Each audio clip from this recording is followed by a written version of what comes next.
Eh, Halo, kami dari kelompok 18 dan pada kali ini kami akan mempresentasikan hasil pekerjaan kami untuk UAS pemerolehan informasi. Di sini kami sendiri beranggotakan saya, Alexander Almas Santosa dengan NIM 175 dan teman saya di sini. Arya Bagus Panuntun dengan NIM akhir 155.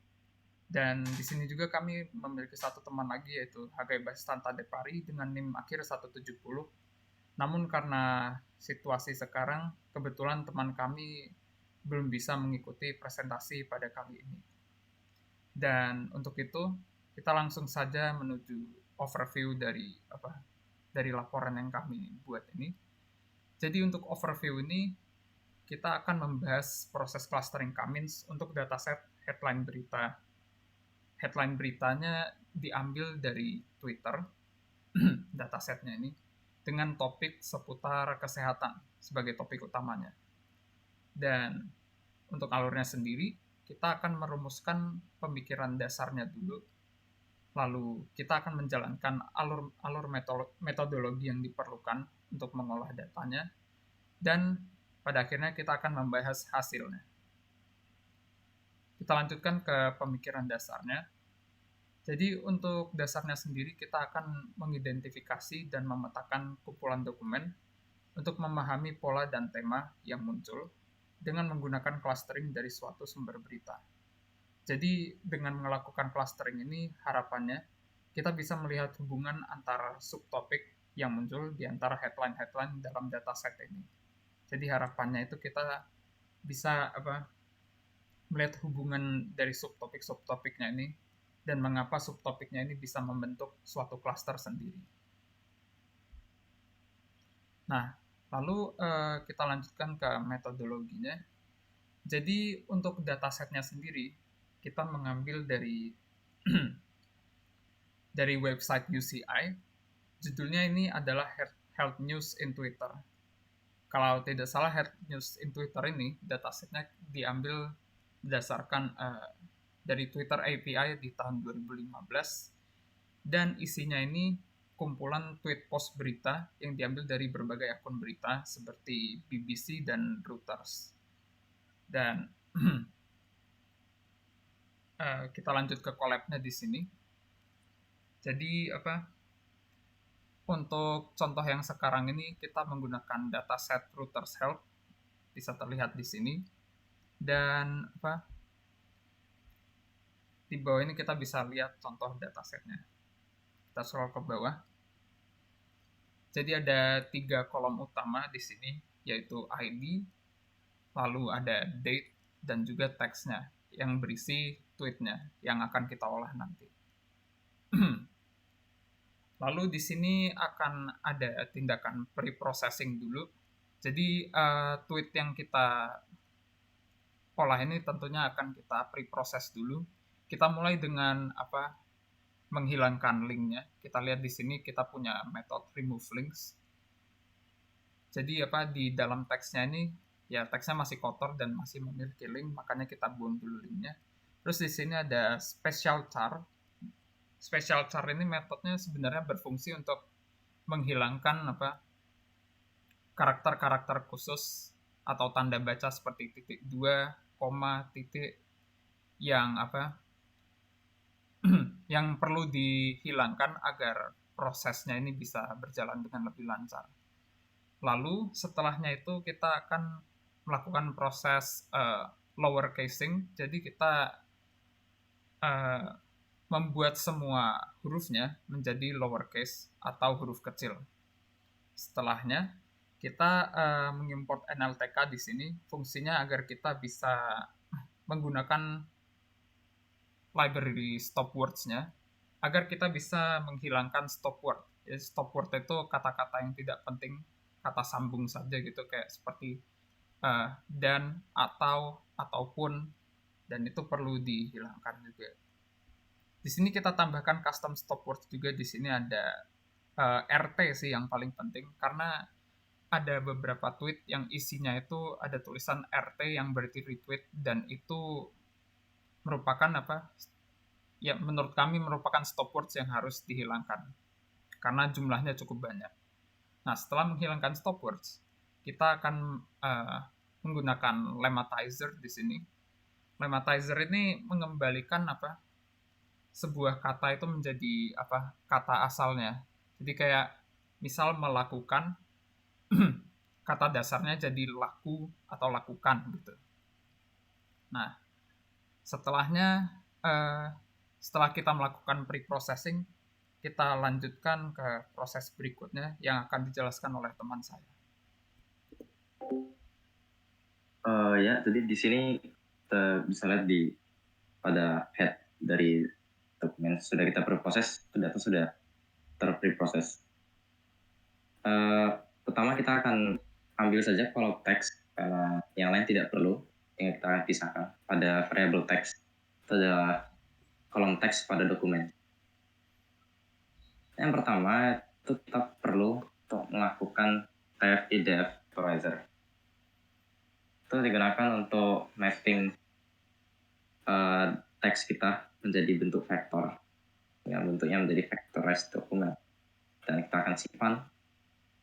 Yang selanjutnya kita akan lakukan PCA. PCA ini untuk mengambil fitur-fitur dengan komponen komponennya 2. Dari hasil PCA ini, karena ini bentuknya adalah array, kita melakukan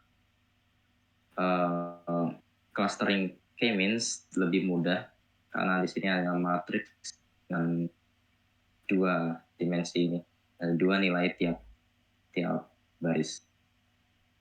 Tapi sebelum kita melakukan k-means clustering, itu ada hal yang perlu kita lakukan adalah untuk menentukan berapa cluster yang optimal, dan itu dapat kita lakukan dengan menggunakan elbow method. Jadi kita akan menghitung inersia tiap nilai k yang akan kita cluster. Dan semisal sudah dilakukan akan tampil seperti ini. Dari plot elbow method ini sudah dilihat bahwa setelah k itu lebih dari 3, itu sudah mencapai titik sikunya ya, sudah mulai grafiknya menjadi mendatar, tidak lagi arahnya ke bawah. Jadi di sini tuh letak sikunya itu pada titik k sampai dengan 3, dan disitulah kita akan gunakan nilai k tersebut. Jadi optimal k-nya itu adalah 3. Kita akan gunakan tersebut untuk melakukan k-means clustering menggunakan data yang sudah di PCA tadi.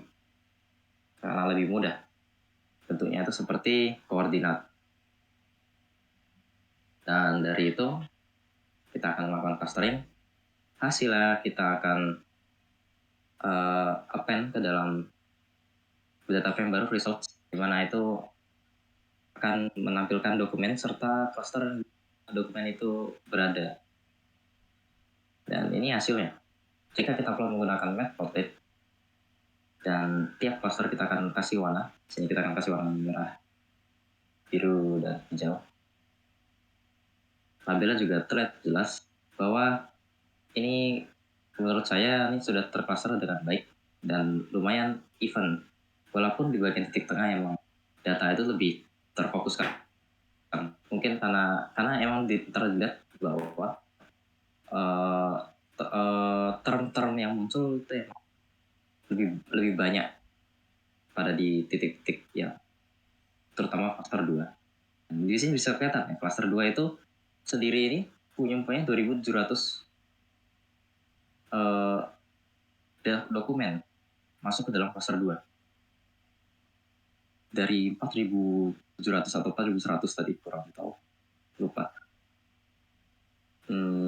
Dari sini karena kita tidak akan berhenti di sini ya, karena kita juga pengen tahu ini tuh apa sih, kenapa sih ini tuh dokumen yang ini tuh masuk cluster 2, emang beda ya sama cluster 3. Bedanya tuh di mana kita bisa lihat dari term-term yang muncul pada cluster-cluster ini. Dan itu kan dihitung dari PCA tadi yang sudah dihitung vektor. Dan itu ya jarak antara term itu kan terlihat dari vektor tadi dan sudah kita map dan sudah kita juga PCA gitu. Nah ini kita kan pertama pisah dulu ya menjadi data frame yang berbeda. Yang pertama itu kelihatan bahwa di sini sudah lihat sosek kelihatan kalau term-term yang muncul ini berbeda. Dan di sini kita membuat function untuk melihat top 10 terms, 10 term yang paling sering muncul pada dokumen tersebut. Dihitung dari skor. Dan di sini untuk cluster 1 yang paling sering muncul itu adalah drug FDA cancer study dan trial. Di sini kita bisa lihat bahwa pada dokumen-dokumen yang masuk cluster 1, berarti dokumen-dokumen yang berwarna merah ini, warna merah itu tuh topiknya lebih tentang narkoba. Dan di sini juga masuk term FDA, itu badan yang menyelidiki narkotika atau obat-obatan barang. Ini bisa lihat ini lebih kasus drugs and FDA. Dan untuk yang misal untuk cluster 2 kita dapat lihat itu adalah study risk health a flu new cancer Obamacare. Ya Obamacare ini adalah semacam kayak program dari Obama saat itu dari 2000 untuk layanan kesehatan. Tapi dari sini karena dari study risk health a flu kita dapat ini mengatakan tentang dokumen pada cluster 2 ini itu lebih tentang misal kayak headline yang ngomongnya tuh kayak studies says that doing this makes you flu atau emang menunjukkan atau mungkin beberapa nyelip kalau siswa yang belajar gitu bisa flu gitu. Tapi ini masuk ke dalam cluster 2 ya. Tapi emang banyak sekali artikel yang headline-nya seperti itu, seperti study says that apa-apa-apa gitu. Itu masuk ke dalam term yang cluster 2 ini. Nah, untuk yang cluster 3 ini juga kelihatan. Sudah kelihatan Ebola patient Africa say Sierra Leone, Liberia juga case of hospital West. Nah, ini of course masuk ke dalam topik penyakit Ebola yang beredar di Afrika waktu itu. Dan ini pun tahun 2015 itu tidak jauh dari kasus Ebola. Dan ini terdapat pada warna biru, cluster 3 ini. Dan itu hasil dari analisanya. Dan satu tambahan lagi, itu dari hasil analisa ini kita menyatakan pada waktu itu kumpulan tweet 4.000 tweets dari Reuters.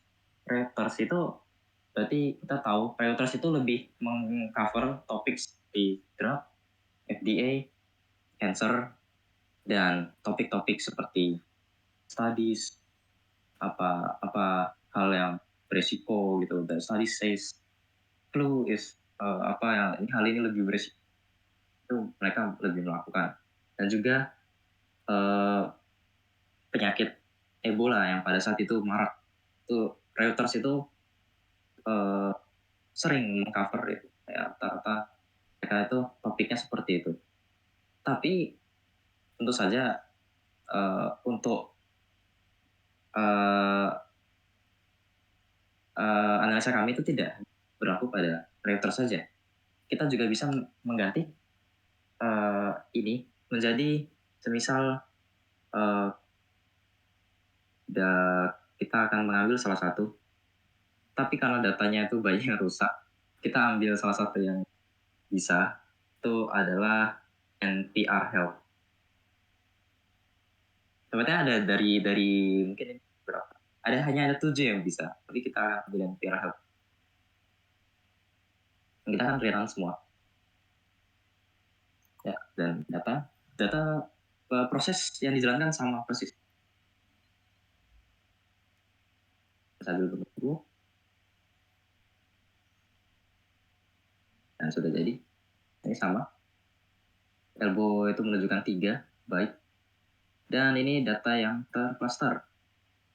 Jadi bisa lihat, apa sih topik yang mereka cover? Oh, yang pertama itu juga sama ya. Tapi ini berapa? Oh, sekitar 5.000 data. Ini yang pertama, cluster 1. Walaupun tidak banyak dia cover, itu dia ternyata si NPR Health ini juga mengcover Ebola pada waktu itu ya, pas Maret itu. Tapi sepertinya 3.000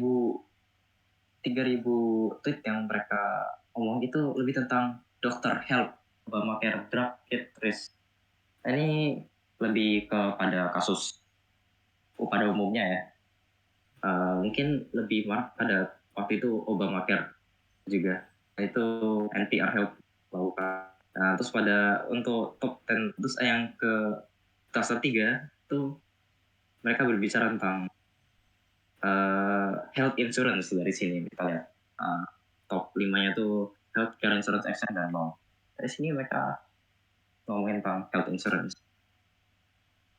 Nah, dari sini kita bisa lihat kalau NPR tuh lebih ngomongin tentang secara umumnya itu health secara umumnya, dan mungkin dia juga ngomongin tentang health insurance di mana yang tadi Reuters tidak ada present insurance gitu. Health insurance tidak ada. Jadi kita bisa lihat perbedaan antar uh, news outlet yang beda gitu. Dan di situ kesimpulan kami dalam analisa berita health menggunakan K-means clustering. Terima kasih.